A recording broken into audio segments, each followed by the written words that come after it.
যে আমরা দুটো ধান পার্থক্য দেখাবো। একটা হচ্ছে যে বিনা ধান 25, বিনা ধান 25 এটা, আর এটা হচ্ছে যে বিরির ধান 50। বিনা ধান 25 আর বিরি ধান 50। এটা হচ্ছে বিনা ধান, আমার ডান পাশে, হাতের ডান পাশে বিনা ধান 25, আর এটা হচ্ছে বিরি 50। তো আমরা শীষ যদি দেখাই, আমার হাতের ডান পাশে হচ্ছে বিনা ধান 25-এর শীষ, আর আমার হাতের বাম হাতে আছে বিরি ধান 50। এই দুটো যদি আমরা একটু কম্পেয়ার করি তাহলে দেখব যদি শীষটা কত লম্বা।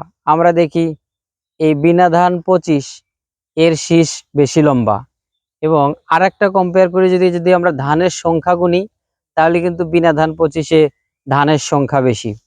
আরো কিছু স্পষ্ট পার্থক্য আছে, আমরা যদি দেখাই, এই যে এটা হচ্ছে বিরি ধান 50, এটা হাইট, আর এই বিনা ধান 25 এর চেয়ে এই ধানটার হাইট প্রায় 4 থেকে 5 ইঞ্চি বেশি। এই ধানটা বাতাসে সহজেই পড়ে যেতে পারে। আমরা যদি দেখি একটু, এই যে হালকা বাতাসে এই ধানটা হেলে পড়েছে, এই ধানটা হেলে পড়েছে। অপরদিকে আমরা যদি বিরি ধান 50 দেখি, এই ধানটা এমন যে মনে হচ্ছে যে কোনো পাতা নেই, শুধু ধান আর ধান। এই ধানটা শর্ট হওয়ার কারণে বাতাসে খুব সহজে হেলে পড়ে না। তো আসলে ফলন কোনটার কেমন? আমরা যদি শুধু এই বিনা ধান 25 হেলে না পড়ে তাহলে কিন্তু বিরি ধান 50-এর চেয়ে বিনা ধান 25 অনেক ভালো, কিন্তু লজিং হওয়ার কারণে, হেলে পড়ার কারণে কিন্তু ধানের ফলন কমে যায়। আমরা আরেকটা যদি বিষয় দেখি, যে বিরি ধান 50-এর চেয়ে বিনা ধান 25-এ চিটা বেশি, একটু চিটার সংখ্যা বেশি হয়। সো এইখানে ওই চিটা বেশি হওয়ার কারণে ফলন কিছুটা কমে যায়। আমরা বিরি ধান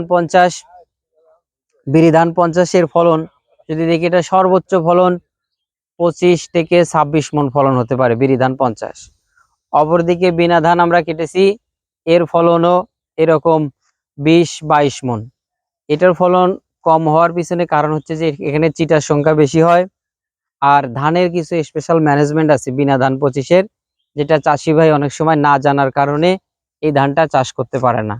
তো আমরা আসলে আহ আমার এই ভিডিওটা হয়তো চাষি ভাইকে সিদ্ধান্ত নিতে সহযোগিতা করবে যে তারা বিনা ধান বিরি ধান 50 করবে নাকি বিনা ধান 25 করবে। আমরা দুটো ধানের স্পষ্ট পার্থক্য দেখানোর চেষ্টা করেছি।